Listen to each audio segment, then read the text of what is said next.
The controversial U.S. infrastructure bill becomes law, Square reveals its DEX, and a crypto exchange stamps its name on a major U.S. sports venue. These stories and more this week in crypto.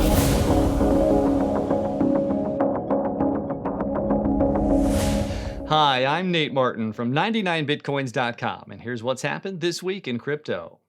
Hundreds of billions of dollars of value were wiped off in a market-wide dip just a week after the crypto market had peaked. The dip brought the price of Bitcoin back down below $57,000, and other major cryptocurrencies also suffered double-digit drops in value before stabilizing. President Joe Biden signed the infrastructure bill containing controversial crypto reporting requirements.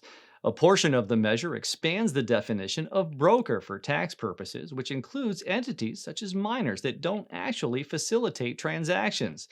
It also requires recipients of transactions of over $10,000 to verify the sender's personal information, which raises concerns in the crypto industry.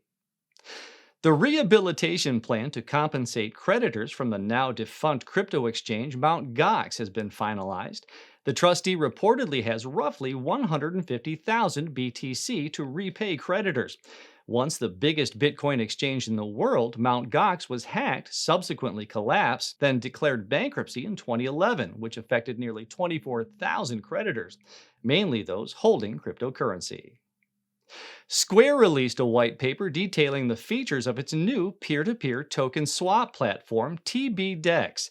Unlike most decentralized exchanges, TBDEX will not utilize a trustless model and will require all participants to provide KYC identification.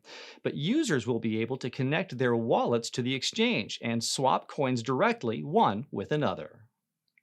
The world's largest crypto exchange, Binance, has published a forthright doctrine entitled 10 Fundamental Rights for Crypto Users. Statements on the list address issues such as financial inclusion, regulation, personal data privacy, reliable security, and rules around the selling of crypto derivatives in the face of calls for increased crypto regulation. Gemini, the cryptocurrency exchange founded by the Winklevoss twins, plans to raise $400 million in its next funding round.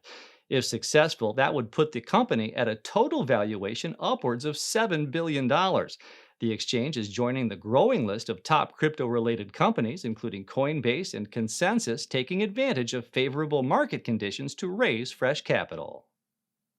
According to a recent survey, nearly two-thirds of Generation Z respondents believe they could become millionaires by investing in cryptocurrencies. This generation has a greater acceptance of all things digital while also having concerns about finances. The study concluded that if you couple that with Gen Z's greater appetite for risk, it's not surprising that they are hoping for a quick fix. One of the biggest sports and entertainment venues in the United States, the Staples Center in Los Angeles, will be renamed Crypto.com Arena. Singapore-based exchange Crypto.com is paying around $700 million for the naming rights to the 20,000-seat venue, which is home to 4 professional sports teams and hosts more than 250 events and nearly 4 million visitors each year.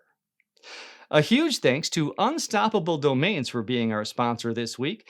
On November 23rd, Unstoppable Domains and Crypto.com will release exclusive premium domain names.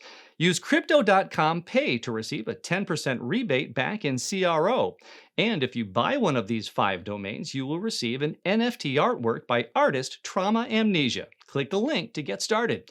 That's what's happened this week in crypto. See you next week. If you've enjoyed this video, leave us a thumbs up, subscribe to the channel, and click the notification bell so you don't miss a review, news update, or the clearest information about Bitcoin and cryptocurrencies anywhere.